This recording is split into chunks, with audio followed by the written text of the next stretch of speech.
За сайн байцгаана уу? Миний эхний хичээлийн эхний хэсэг эхлэхэд бэлэн болоод байна. Корпорацийн санхүүжилт ба түүний тухай танилцуулга. Корпорацийн санхүүжилт гэж юу вэ?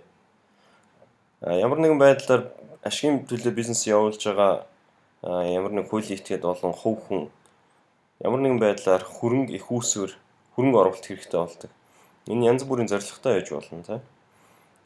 Ямар нэгэн бараа бүтээгдэхүүн үйлдвэрлээд тэрийгэ зарж ашиг олох.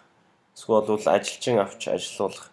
Эсвэл урт хугацаатай хөрөнгө оруулалт хийх, барилга байгууламж, үйл хөдлөх хөрөнгө, тоног төхөөрөмж авч ажилуулах гэх мэт.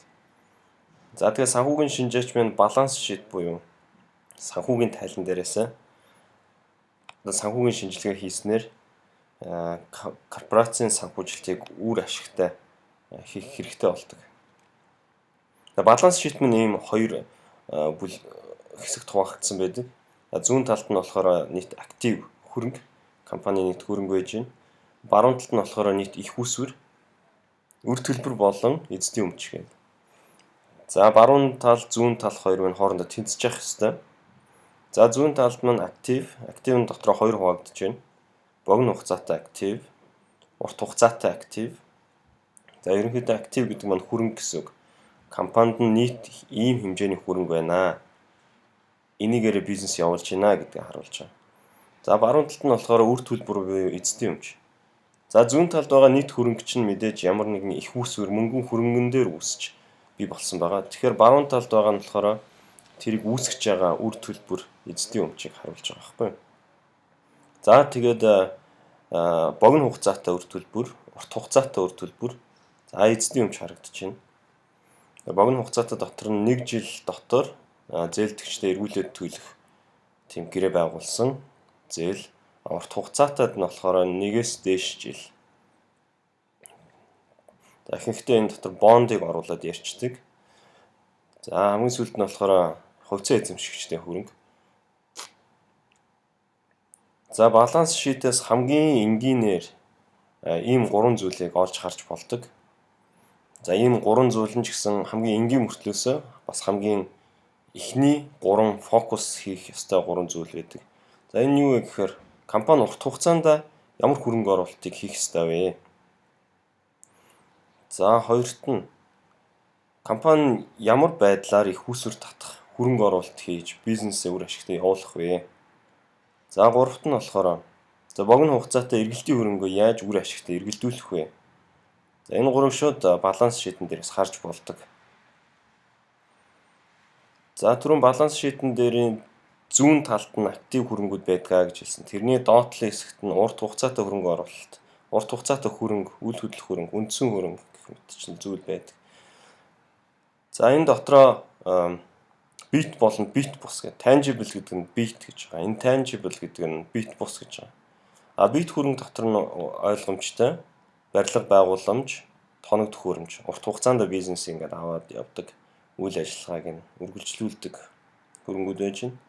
Бит бус дотор нь патент буюу ямар нэгэн бүтээгдэхүүнийг зөвхөн энэ компани л үйлдвэрлэх хэрэгтэй тийм тусгай эрх байж байна, тийм.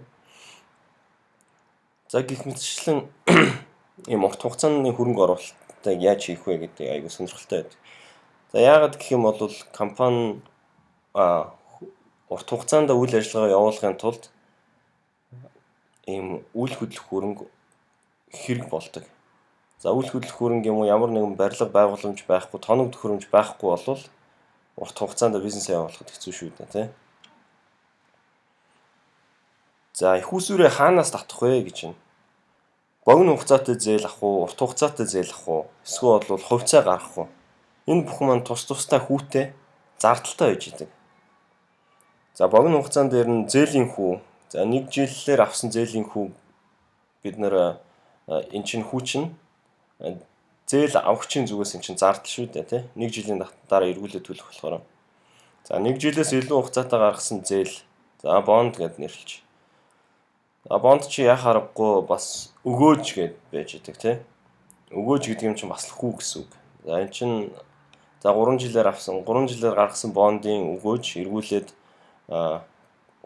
хүү гэсэн үг. 3 жилийн эцэстээ нийт авсан бондынхоо дүн дээр нэмэх нь за тэр бондод хамт зарласан өгөөжийн тэр хүүтэй хамт буцааж төлдөг. Энэ ч бас зардал гэсэн.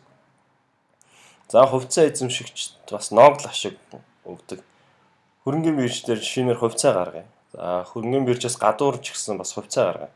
Энэ бүхэн чи эргүүлээд ногдол ашиг төлдөг. За энэ ногдол ашигч нь бас хувьцаа гаргахчийн зүгээс зардал болдог. За гэх мэтчлэн энэ гурын алилангаар нь ямар хугацаатай санхүүжилт авах вэ? Альныхын зардал бага байна. Эсвэл энэ гурыг бас нийлүүлээд санхүүжилт авах боломж байдаг. Энийг санхүүгийн тайлан дээрээс санхүүгийн шинжээч бодож тооцоолох ёстой. За гуравт нь богино хугацаатай эргэлтийн хөрөнгө гэж нэрлэе. Энийг яаж үр ашигтай зарцуулах вэ?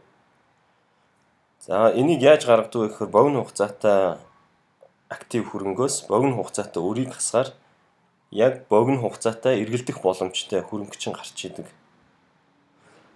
За энэ хөрөнгө их байх тусмаа яах нь сайн. Ягаад гэх юм бол богино хугацаанд энэ мөнгийг өөр хөрөнгө оруулалтанд хийгээд өөр бараа бүтээгдэхүүн үйлдвэрлээд эсвэл судалгаа шинжилгээ research and development хийгээд шинэ үйлчлэгээ эрхлэх боломжтой болдог. За энэ хөрөнгө маань бага бах тусмаа ашиггүй муу болдог.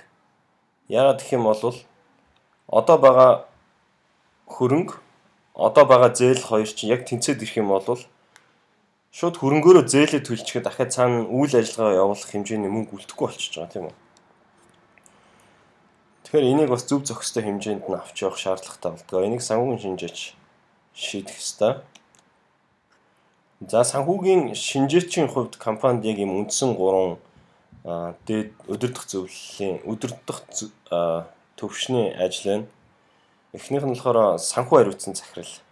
Энэ хүн маань нэлээд алсыг харсан стратеги төлөвлөгөө гаргадаг юм хүн байна. За treasurer буюу хөрөнгө зохицуулагч гэж хэлье. Компани өнөөдөр орж ирсэн нийт орлого, зарлага, ашгийг ирээдүйд төлөвлөөд за тэр мөнгө урсгалыг нь зөв зохистой төлөвлөөд тэрийг ямар салбарт за эсвэл ямар бүтээгдэхүүнд хөрөнгө оруулалт хийх вэ?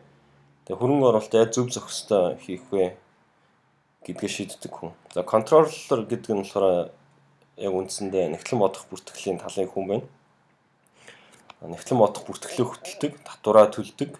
Дээрэс нь дээд удирдлагуудаа за энэ дотор нь гүйцэтгэх захирал, санхүү хариуцсан захирал, мэдээлэл технологи хариуцсан захирал, үйл ажиллагаа эрхэлсэн захирал гэх мэт захирлуудаа зөв зохистой шийдвэр гаргахад нь мэдээллийн системээр хангах санхүүгийн зөвлөгөө үзүүлэх ийм үүрэгтэй үндсэн функцтэй хүн байна.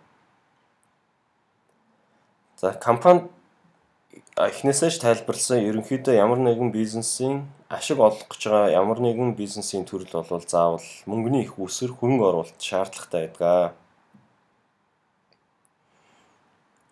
За энд бол янз бүрийн байдлаар тэгээд санхүүжилт их үүсвэр татах боломжууд нь байдаг.